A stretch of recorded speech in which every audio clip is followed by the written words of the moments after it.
Admit it, when you think of Australia, you think of two people, Crocodile Dundee and crocodile hunter Steve Irwin.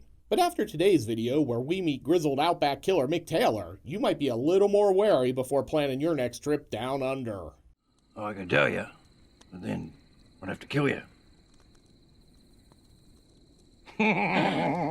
Welcome to Sick Flicks, where I take a deep dive into the cinematic sewer to help you embrace your inner gore geek. Grab some Vegemite and throw some shrimp on the Barbie, because we're headed to the outback. No, not the restaurant. I'm talking about Greg McLean's Wolf Creek. Released in 2005, Wolf Creek is mostly memorable for two reasons. It was reportedly based on a true story, and John Jarratt's murderous Mick Taylor was hailed as a potential new horror icon. While the film did draw inspiration from two real-life crimes, it's not really a true crime story, as none of these characters were based on real people. In this regard, it's more of a what-if than a recreation of actual events. And while Jarratt's Mick Taylor would return for the sequel and 2 seasons of a Wolf Creek television series, his character has never quite reached Jason, Freddy, or Michael Myers' levels of horror film infamy. That being said, Wolf Creek is still one of the more entertaining entries in the dubiously named torture porn subgenre. It's got a surprisingly likable cast of characters, the plot twists and turns like a snake having a seizure, and Mick Taylor really is a pretty good horror film villain. But just how bloody is Wolf Creek?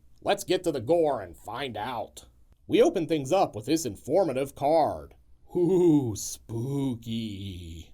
I bet at least half of them are just hiding in kangaroo pouches. We jump into the film proper, where we find Australian Brian Austin Green buying a sweet new ride. How many times do I have to tell you? I don't want the rust proofing or the extended warranty. Alright sir, enjoy your new Ford Escort station wagon. Also, as soon as you drive it off the lot, it's now worth $750. Depreciation sucks. And literally 3 minutes later, he's at a mechanic. Hey, didn't you get the extended warranty? Shut up. We then jump to the beach, where we meet our other two main characters, Liz and Christy. Can't believe we're leaving. I know. Feels like 2 years, not 2 weeks. Australian Brian Austin Green, whose name is actually Ben, shows up in his sweet new ride, and they all drive off to this swinging outback party. Lovely, lovely, I can pack a punch. You can pack a punch? No, why would you want that? I would if I had to. Things are really happening at this party, but Ben here is ready to take it to the next level. You know what they say, it's not really a party until someone tries to surf in the pool. The next morning, Christy wakes up with Ben. She's gonna Metal Gear Solid her way out of the room, but she's not good at this game.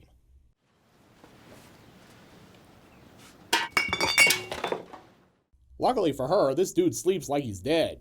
He didn't even roll over. She heads back to her room and messes up the bed and grabs her toothbrush. You probably want to put toothpaste on that thing before you use it.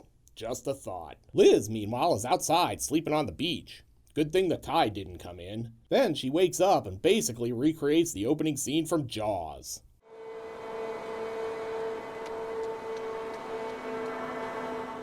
After that, they hit the road for Wolf Creek.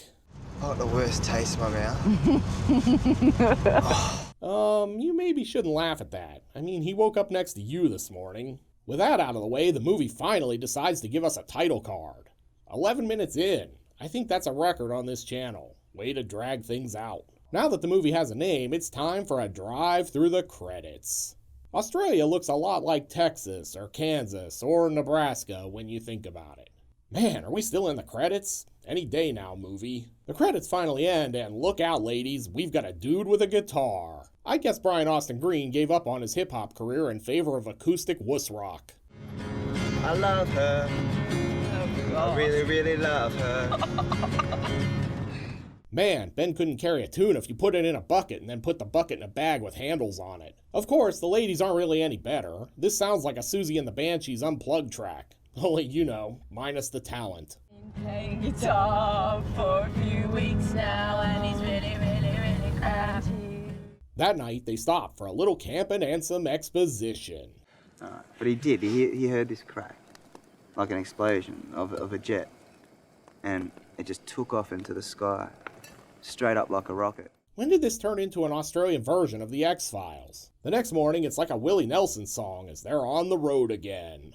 They eventually wind up here at Emu Creek, which I think is inappropriately named. I see neither emus or a body of water here. Alright, everyone make sure you pee before we leave. I'm not stopping again. Ben, aka Brian Austin Green, decides he's about to become YouTube's first vlogger when he finds this camera in the back. Hey guys, it's your boy Ben, and if you like this content, be sure to smash that subscribe button. Which reminds me, you should go smash that subscribe button. While Liz is off taking a tinkle, Christy takes this opportunity to play matchmaker and offer up a stern warning. Don't go dicking her around, all right? Because she's totally brilliant. If you hurt her, I'm going to have to kill you. I'm guessing you're gonna have to get in line on that one. Back inside, our ladies have captured the attention of the locals. They try out one of their best pickup lines. Me and me mates are going to see if your girlfriends would be interested in a little bit of a gangbang. I wonder if that one ever works. After a few tense moments, they're back on the road again. There's a lot of driving in this movie, that's for sure. I feel like maybe the crew was getting paid by the mile. We're also 25 minutes into this film and there's been no gore yet. But rest assured, it's coming. This is what we film critics call character building. Eventually, they wind up at Wolf Creek Crater, which, like Emu Creek, seems misnamed. I'd probably call this dry, empty hole in the ground, personally. So yeah, I'm pretty sure the beach is right over here. Damn it, that's no beach. It's just another giant crater, and not a single wolf as far as I can see. Oh great, and now it's raining. Worst vacation ever. Apparently, Liz's IBS is acting up, so she heads off to find a bush. Just don't wipe with any of the leaves. Christy and Ben hang out waiting for her. Man, she's been gone a while. You think she fell in? Ben eventually heads off to find her. Hey, you're not gonna want to go over there. Trust me on this. I'm gonna be honest, I'm not sure how anyone would find spending hours staring at a giant hole in the ground fascinating. I mean, this is like a 10-minute stop on the way to the world's largest ball of twine for me. I guess they just have lower standards for their entertainment down under. Ben and Liz are busy chilling on this rock. Well, this is about as awkward as that moment at the Sadie Hawkins dance where they play the first slow jam of the evening. They do finally kiss, though. About time you made your move. She was thinking maybe she should just head back to hang out with those guys at Emu Creek. With all the romance out of the way, it's time to go. Ben's all like, I'm gonna make my own Wolf Creek before we hit the road. They hop in the car, and if you guessed it wasn't gonna start, give yourself a screenwriter's credit. But don't worry, Ben's here to fix it. Do you know what you're looking for?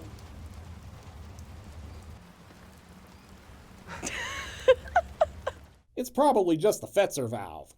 Now you prepare that Fetzer valve with some 3-in-1 oil and some gauze pads. So the lesson here is this is basically what happens when you buy a $1,500 car. Bet he's wishing he'd bought that extended warranty now. Night falls and it's time for some car camping. Don't worry, we've got entertainment. Ben's gonna reenact Empire Strikes Back with a flashlight. I no follow. Meanwhile, Christy's thinking, damn it, I knew we should have gone to Steve Irwin's Crocodile Park. It looks like they're stuck for the night, but then they see some lights in the darkness. Right there. There. What the hell? No, don't fucking what? There might be a car. Well, might not be a car. The vehicle pulls up alongside them and huzzah, they've been rescued by Crocodile Dundee. What the bloody hell are you mob doing out here? Scared the shit out of me. This is good old outback boy Mick Taylor, and he's gonna fix their car for them because he's Australia's version of Mr. Goodwrench. After some tinkering, Mick's got the official diagnosis. Turns out it wasn't the Fetzer valve.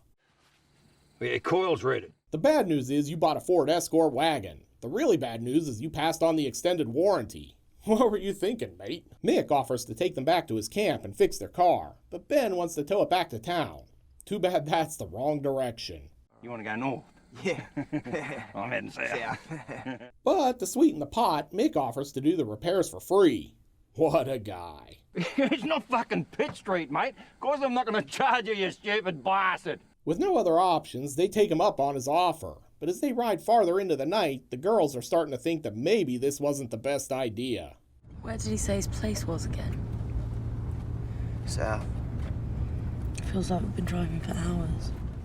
Apparently, we're driving there in real time because this scene is still going on. Eventually, they do arrive somewhere.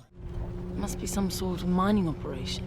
Wonder what gave it away. Ever the good host, Mick invites everyone to sit around the fire and drink some of his fresh rainwater. Wonder if these repeated shots of the water are supposed to be suspicious. While we're waiting for that narrative point to pay off, Mick gives us some exposition about his background. I used to work out there once.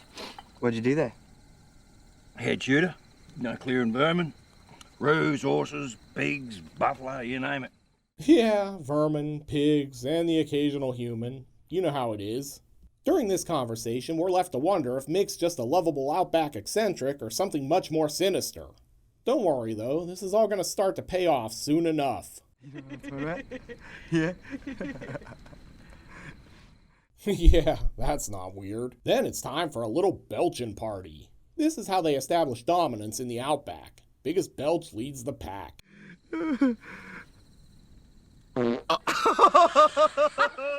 Cowed by Ben's magnificent flatulence, Mick heads off to fix the car. Everyone else falls asleep around the campfire. They had a long day. They must be tired. Or Mick roofied their drinks.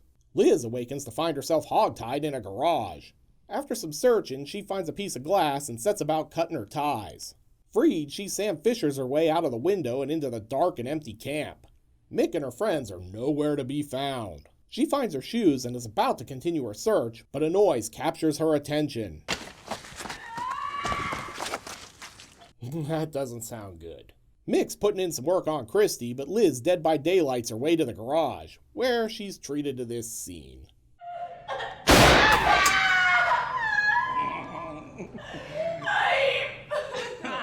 Old Mick here's a bit of a sadist. While he's torturing Christy, Liz decides to create a distraction by lighting the escort on fire. Unfortunately, all this does is give away the element of surprise as serial killer Steve Irwin figures out Liz has escaped her cage. Nice work, Liz. She doubles back to save Christy, but that's her second mistake, because now she's trapped inside the room with them. Mick's ready to resume the festivities with his knife and shows Christy some of his previous guests, who are basically just hanging around in his garage. While he's preoccupied discussing immigration reform with Christy, Liz makes her move and snags the rifle. Mick tries the old, hey, it's not loaded, but surprise, it is. She grazes his neck, and that puts old Mick down for the count. Normally, a final girl here would make the rookie mistake of not finishing Mick off, but Liz gives it her all. Too bad the gun's out of ammo. Undaunted, she beats him with the rifle instead, but only in the back. Come on, Liz, you gotta go for the head here. Our two tourists flee for the truck, but there are no keys in it, so she's gotta go back inside and pick Mick's pockets like this is an Assassin's Creed mission. She must have rolled a 20 on that one because she actually gets the keys and gets back to the truck, but as they're about to drive off, Mick's back and ready to rock. He's about to take them out with the double barrel, but Liz crashes the truck through the garage instead. Hope you have good homeowner's insurance. That's gonna be a pricey repair. Liz then slams the truck into reverse and they get the hell out of there. Except they left Ben behind somewhere. Oh well, sucks for you, Ben. They make a mad dash through the darkness with Mick in hot pursuit and nearly Thelma and Louise their way off this cliff. They ditch the truck to kill the lights so he can't find them, which is maybe not the best idea. Push! I can see the lights go! Then it's time for some rock climbing, where they just kind of hang around while Mick looks for them at the lip of the ravine. This is one of Wolf Creek's more intense moments. He's literally a few feet away, and they're trying to be silent as he shines his light back and forth in the darkness. As Mick moves off, Liz and Christy make their move. Too bad he didn't leave the keys in the ignition. Christy is cracking under the pressure like an egg in a vice grip, but Liz insists they have to go back. I've got a set of keys. He must have more cars. I'm not going back there. Chris, we're in the middle of fucking nowhere. Liz makes a rookie final girl mistake and decides she needs to leave Christy behind as she heads back to Mick's camp. I'll catch up with you. Okay, I'm quicker on my own, all right? I'm coming back. Famous last words. Liz wanders back into Mick's camp, which appears deserted. Rather than just arm herself or find a car or, do something useful, she stops to look at Mick's trophy wall. Yeah, dude's been doing this for a while. She does eventually grab the gun at least, but has no clue what bullets go in it.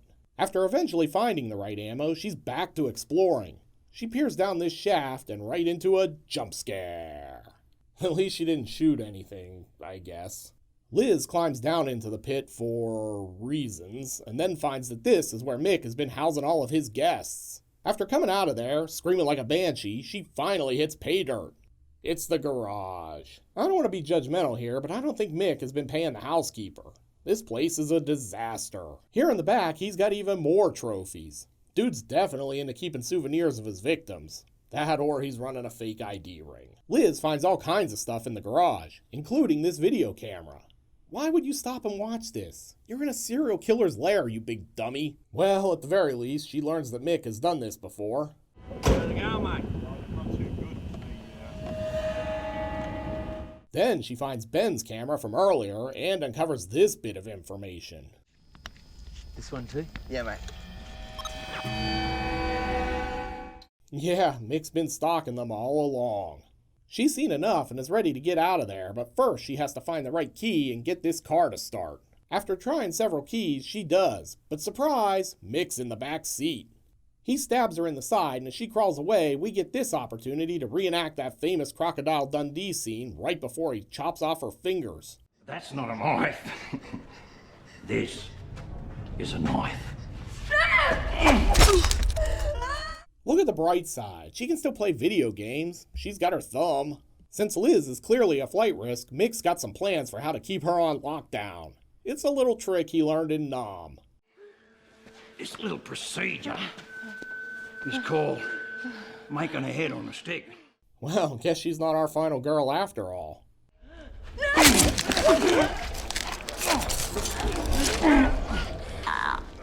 While Liz is adapting to her new life as a human corn dog, Christy's still out in the wilds. With Liz a no-show, she starts running through the mist in search of a road. Hope she avoids those creepy monsters from Frank Darabont's movie. Eventually, she flags down a car, and if you guessed this was going to be Mick, you're actually wrong. It's the Gorton's fisherman. He's getting her some blankets, but then notices a hole in his thermos. Where could that have come from? The next shot sends our angler to the great frozen fish factory in the sky. Godspeed, good sir. May your heavenly feast be covered in the thickest of beer batters. Christy sits up to find blood on the windshield like she's starring in her very own driver's ed movie. After finding the dead guy, who's already drawn flies, she gets back into the car. But you know what's gonna happen? There are no keys.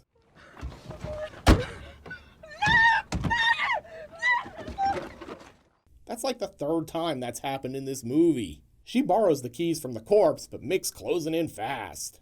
Ever the good sport, he lets her get the car started and gives her a head start before running her down like this is an Aussie version of Spielberg's Duel. Mick wants her to get out of the fast lane, so he passes her on the right, but not before giving her some looks from the driver's seat. He's too busy flirting to realize that Christy's got a serious case of road rage as she forces him off the road and into the bush.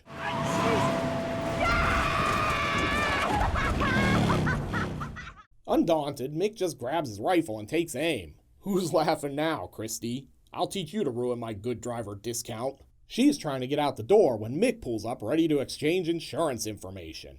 Or maybe it's just so he can finish her off. Yeah, definitely the latter. Oh hey, remember Ben? Yeah, he's still in this movie. He's got a real martyr complex as he's been nailed to the wall like his name is Jesus. Then we come to one of Wolf Creek's most infamous scenes. With Mick on his way home after a hard day's hunting, Ben has to free himself by ripping his arms off the nails like this is some kind of outback version of Burning Man. Yeah, that's gonna leave a mark. This scene was actually done with prosthetic arms, but looks pretty impressive. Ben's free now, but Mick is getting closer with each passing second. After patching up his armholes, he wanders into the outback. He's lost out here in the wilds, and it looks like this might be curtains for him. I mean, even the kangaroos are looking at him like he could be a snack. But just when things look their worst, he's saved by some foreign tourists who actually get him back to civilization.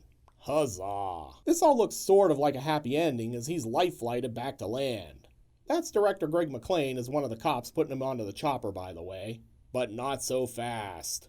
We're treated to an end card that says Christy and Liz were never found, that the investigation was bungled, and that Ben Mitchell spent 4 months in custody as one of the suspects. Nice work, Australian cops. Meanwhile, old Mick, he's still out there, ready to come back in the sequel. For a film labeled as torture porn, Wolf Creek is surprisingly tame and has a very low body count. But just how bloody is it? Let's get to the Gore Card and find out. In terms of gross anatomy, Wolf Creek offers up a few goodies. We've got decaying corpses, severed fingers, the worst spinal tap in medical history, a blasted out eyeball, and that unforgettable reverse crucifixion scene. While Wolf Creek will probably make the normies squirm, there's nothing here my fellow hardcore gore geeks haven't seen before. Wolf Creek isn't so much about the gore as the disturbing nature of its premise, but there's just enough here to give it 3 barf bags out of 5. Barely. Looking for more movies about people out in the sticks running into savage killers? then check out my review of Xavier Gen's French extremity film Frontiers. You'll find a link here on the screen. I'll see you over there. Until next time, I'm Mike Bracken, aka the Horror Geek, bringing you all the splatter that matters.